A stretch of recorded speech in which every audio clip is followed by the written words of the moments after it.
Many blessings to you. How are you guys today? I hope that you're doing really well. It is Friday, April 26th, and I'm so happy to be connecting with you. I am so full of bliss today, and I was so inspired to do a little video yesterday, Thursday.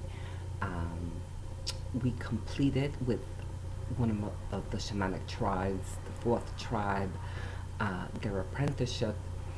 And one of the beautiful things that we do on the last day of the apprenticeship is that we ask the tribe members to bring in a little offering um, to the tribe for all that they have received as far as support, guidance, direction, and just in the tribe members holding a field for each other.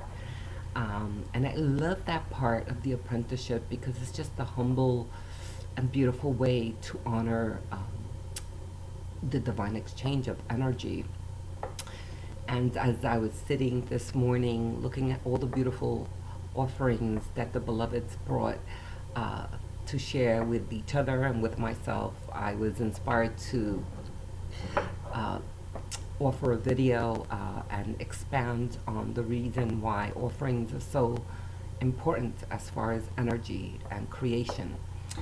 And so I just kind of wanted to share a little bit of the beautiful things. And I always tell the beloveds it's not the value of what we're offering, but more so that in the offering we're honoring the divine exchange of energy, you know. And so we have so many beautiful things, from lavender chassis pouches that smell absolutely beautiful, to these beautiful little swans. And I just sort of learned yesterday that ugly ducklings become swans. I actually wasn't aware of that, but that's such a great representation of what happens when we learn how to embrace ourselves, to love ourselves unconditionally, and to see and embrace our unique beauty. We can actually then compare that to going from the ugly duckling, if we don't love ourselves or value ourselves, to the beautiful swans, right? I love these. These are incredible. These, I don't know if you can actually really capture the beauty of these sage um, pouches, but they're amazing. This one actually has beautiful amethyst attached to it. And so as you can see, there's such a variety of ways in which we could do an offering. These are beautiful plants that some of the beloveds gifted me with yesterday. I actually so love them. The little stars. My shaman name is Star, and so this was a representation of all the little tribe members uh, in a star formation. And again, I'm sharing this because I will really want to expand little crystals. And this amazing candle, it was created by one of the beloveds of the apprenticeship, and this was actually an inspiration that resulted from her apprenticeship experience.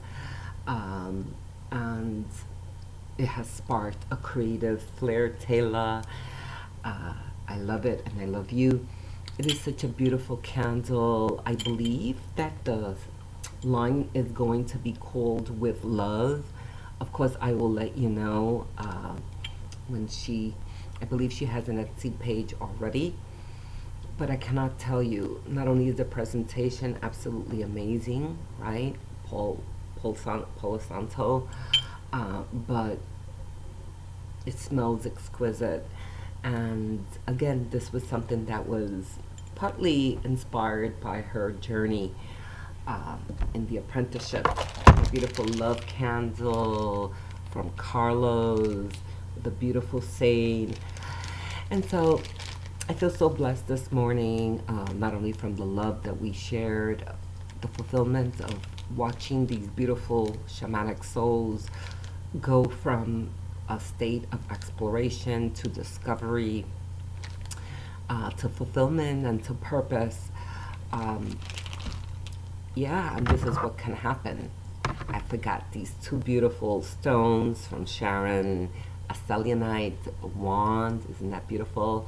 I believe this is a moldavite. I'm not an expert in stones, but I know it's a very grounding and cosmic stone. Um, Beautiful combination.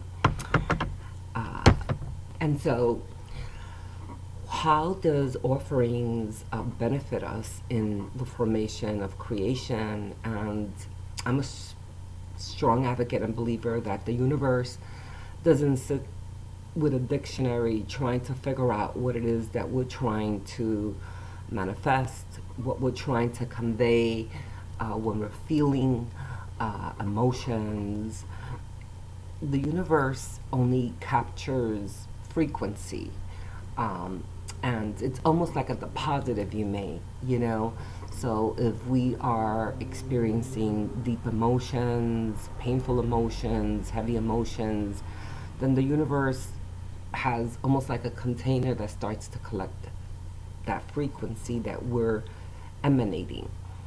And likewise, when we're feeling inspirational, when we're feeling uplifted, inspired, then that container again becomes full of that frequency, and eventually it almost sort of tilts over, if you may, which is when we have the manifestation. And so everything is navigated by energy, and how that plays a part when we are in the intention of creating something, of manifesting something, and an offering is that we're honoring the fact that the earth, the Mother Earth, and the cosmic uh, Father are working together in unison to create a manifestation, to bring into fruition something that we've placed. And most of the time, when we out a petition for something, you know, we're putting out a request and it carries energy, but it's not really an offering, it's an asking, right? We're asking for guidance, we're asking for direction, we're asking for the manifestation of something. And that's not really an offering, we're asking.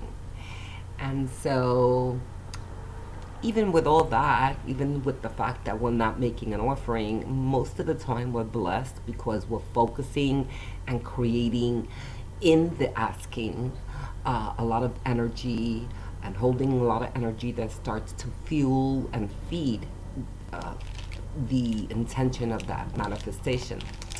However, in order to really complement and honor the divine exchange, it is just really beautiful, and it sets the tone for balance when we make an offering to, whether it's to angels, whether we're asking our guides, whether we're going directly to the Mother Earth, to the cosmic universal force. It doesn't really matter. Um, what matters is that we're honoring the fact that we're asking for something, and that in return that we're making an offering. It's a sign of humility.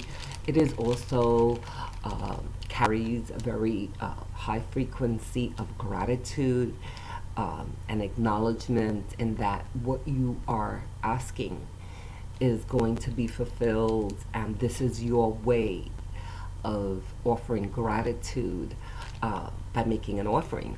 Yes? And so it doesn't really matter. And I took the time to show you some of the beautiful, beautiful offerings that the beloveds did yesterday in their shamanic apprenticeship to their tribe and to myself. But it could truly be anything that comes from the heart. It could be an incense stick, which I love, by the way, because it's something simple, but something that carries an intention with whatever herb you choose to offer. It could be a candle. It doesn't have to be a very elaborate candle. It could be a tea light candle. It could be flowers, it can be food, it can be, you know, a prayer. Um, but most of the time, it's something tangible. Could be a, beautiful offering of lavender that you can place in an altar as an offering and let it sit there, as opposed to you perhaps using it, and in time the universal energy will absorb the gift of what the herbs carry. It could be anything. Part of the offering that I offered the tribe yesterday was, believe it or not, a tangerine. And I shared how, in many ways, the ebb and flow of life is like a tangerine. Most of the time, the tangerine is very delicious and sweet and very flavorful. But of course, if we took a bite on the skin, it would be bitter, and not as pleasant as the nectar that's inside. And in many ways, this captures how life can be at times, where we experience bitterness, or not such a flavorful uh, taste to what may be manifesting. But there's also a promise that the sweetness of the nectar of the tangerine itself is also going to deliver sweetness. And so the balance of both of those energies, most of the time, right, we don't bite into the skin, and we're looking to capture the nectar of the deliciousness of what's in a tangerine.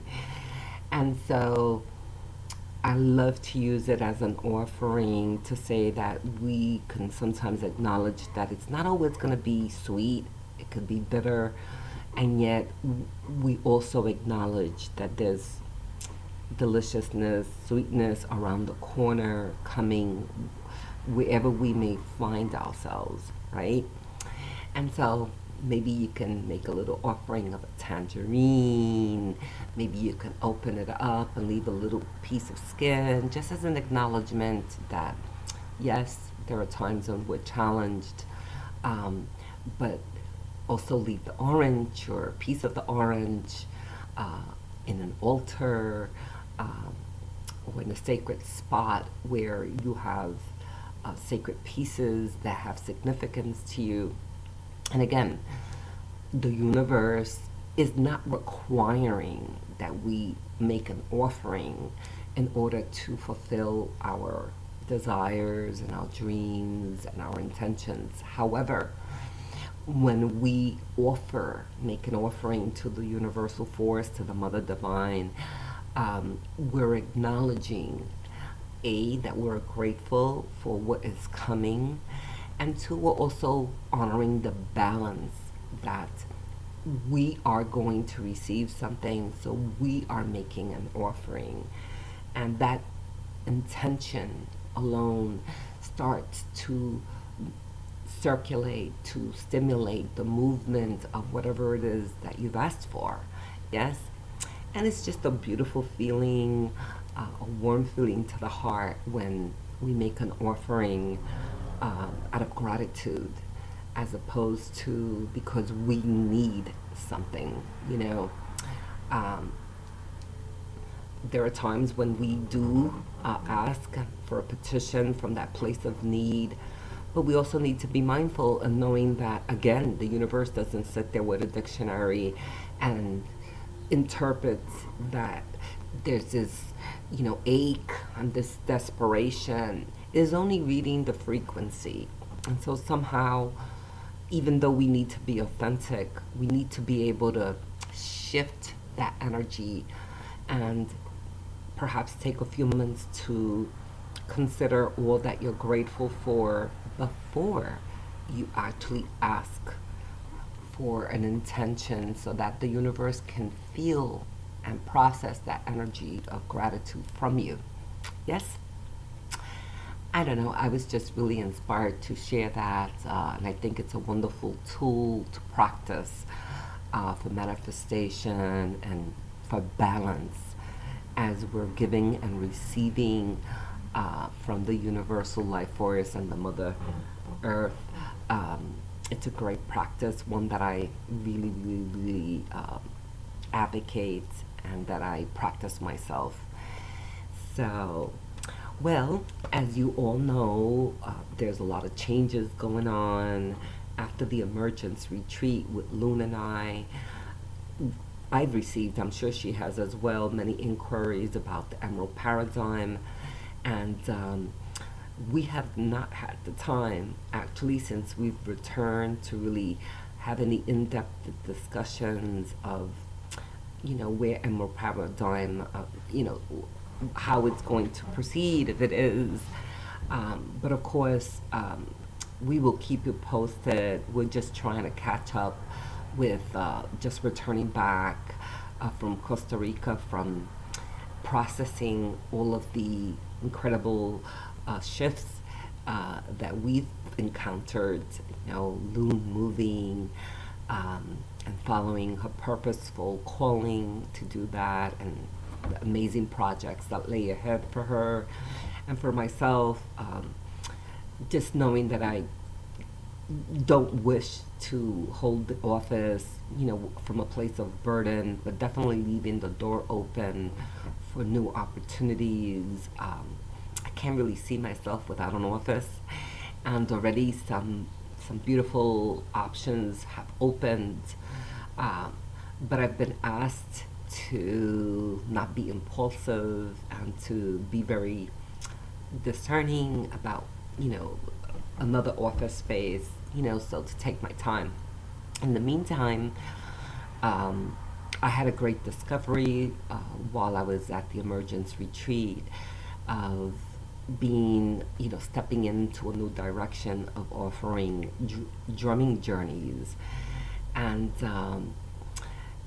it was really inspired by a shaman who was visiting Costa Rica while we were there. We just happened to be graced to have experienced his drumming journey offering, and it was like an aha moment, and it's funny how when we're open to being led to a new direction, how it could be placed right in front of us. And it's a funny story because he was about to lead us into a very big, pretty sized group into a shamanic journey.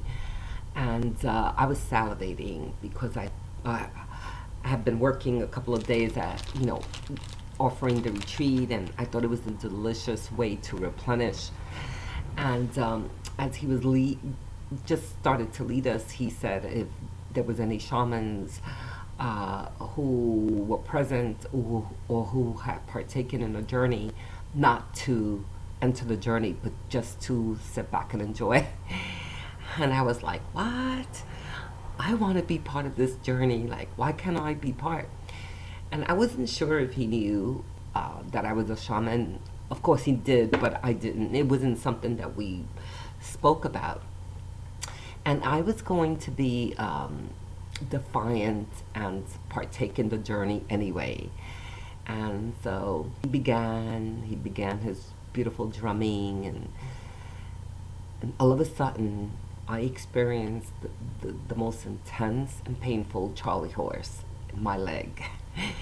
And after a few minutes of intense pain, I kind of got the message that I was to adhere to the request and to the message not to partake.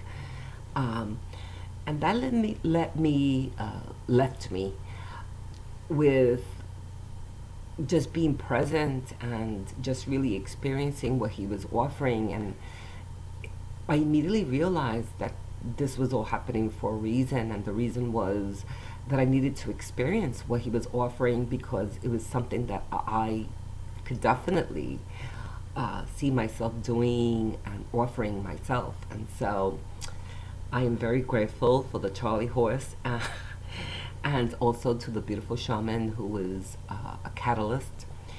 And I've set up a page and have begun to offer,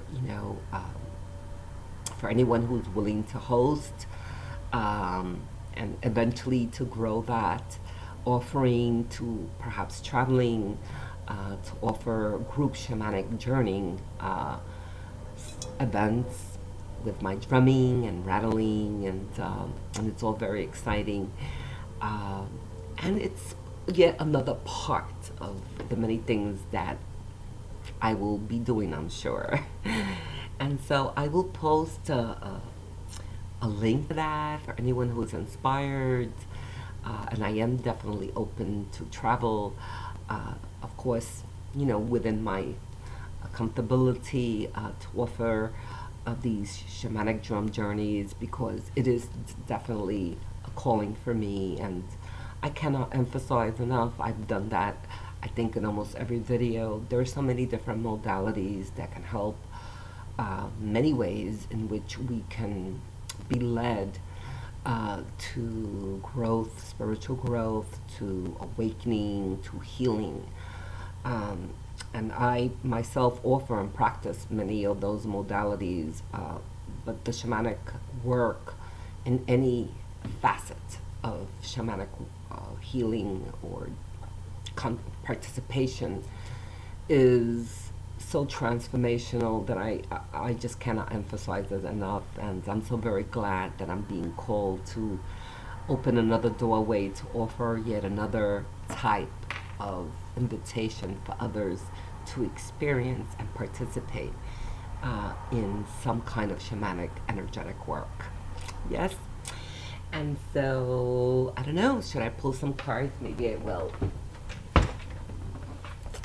I had a crazy busy day yesterday, one of the busiest days I've ever had.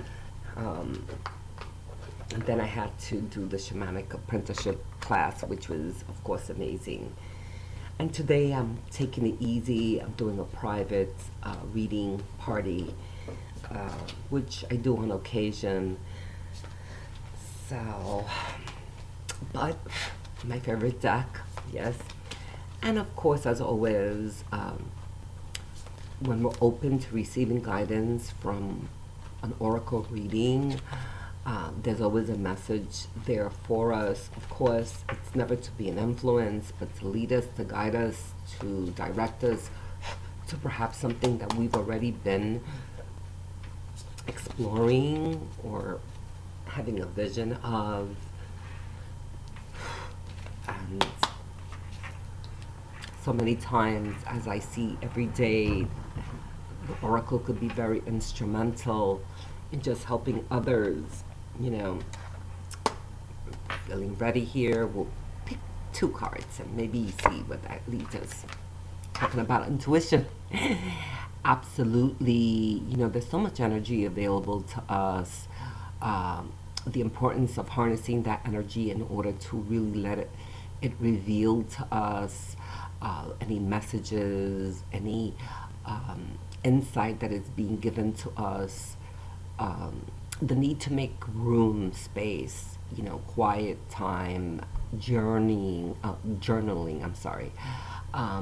in order to be able, to receive the reception of those messages, following your hunches. I feel in here as well, something being revealed, something that is being revealed or going to be revealed. And so if you find yourself in the midst of receiving a message, I feel that this card is almost like a validation to trust the message or insight that you are feeling or experiencing. And it feels very positive, by the way. It doesn't feel low vibrational. Emotional loss. This card can be a little heavy. It may be indicative of having lost perhaps something or someone that was very important to you. It may be representative of actually losing someone from the completion of a relationship, or perhaps someone who's transcended. And the call to honor the fact that grieving and loss, the emotional loss, is a real emotion, that we should allow the flow of those feelings. Of course, it is important not to remain there for any, extended period of time, but to also honor the emotions that we may feel. You know, I also feel kind of like an aspect of feeling afraid of losing an aspect of ourselves, and perhaps a message that, sometimes we try to hold on to an old part of ourselves, and in doing so, we're not allowing a newer part to emerge. So being mindful of that we grow when we allow change and the continuity of shifts to occur in our lives. And yes, it's scary to allow those movements and changes to take place, but they're necessary in order for us to grow. One more, I said two, but pull one more. Yay. The Triumph card. I love this card. It's so full of angelic energy, Archangel Michael. Please know that whatever it is, whatever endeavor, whatever petition, whatever intention, whatever goal you've been working towards, it may have not taken fruition yet, but it's definitely on its way. A success card, fulfillment, transition, arrival. It's a beautiful card, and it's a promise card that you've reached a new destination, or will be reaching one that will bring a lot of fulfillment and success. Yes, I love that. I hope that those cards spoke to you. Beautiful, yes. Being mindful of your intuition, making the time to listening to the message, honoring loss, or perhaps moving through an aspect of yourself that you need to let go. It's okay. It's okay to be afraid. It's not okay to stay there. And the promise card of triumph, of arrival, of fulfillment. Yes? Beautiful. Well, it's wonderful as always connecting with you guys. And as we continue to settle, I promise that I am going to try my best to become more regimented. Of course, I've always asked if there is anything, any particular subject that you would like me to share. I would love to hear. That always is helpful. If there is something in particular that you would like me to share or address, and I will be putting some links if you're inspired to explore some of the new offerings. And what can I say? I am very grateful for all of you. Thank you so much for all the comments, all the private messages I get, and for just being present. And as always, always, always, leave you with my love, with my light, and with my peace. I hope that you have an amazing day, and don't forget that I love you.